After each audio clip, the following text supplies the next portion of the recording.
স্নান করতে গিয়ে ভরা গঙ্গার জলে এক কিশোরের তলিয়ে যাওয়ার খবরে ব্যাপক চাঞ্চল্য ছড়িয়ে পড়ে এলাকা জুড়ে।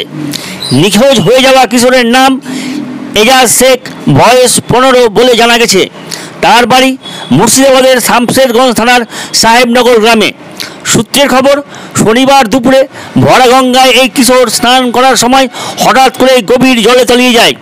ঘটনার খবর পেয়ে এলাকাবাসী কিশোরের খোঁজে তল্লাশি শুরু করে।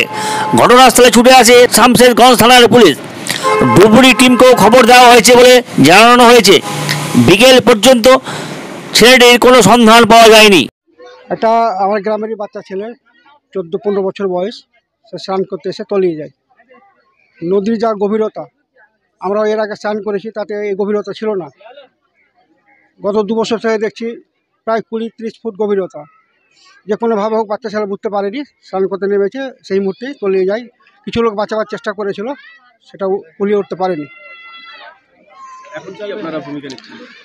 আমি চাই যে এখানকার সমষ্টিকরণ আধিকারিক আছেন, উনি ডুবারু দিয়ে, স্পিড বোট দিয়ে ছেলেটাকে উদ্ধার করুক, তার ডেড বডিটাকে উদ্ধার করুক, এটুকু আমার আবেদন।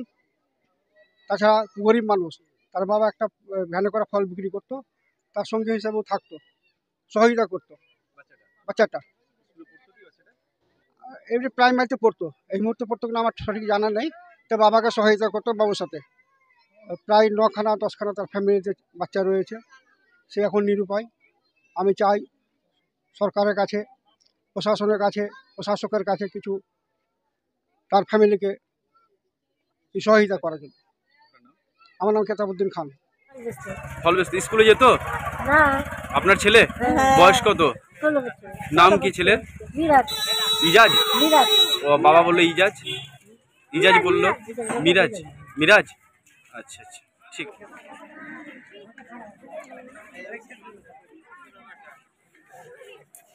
কাদের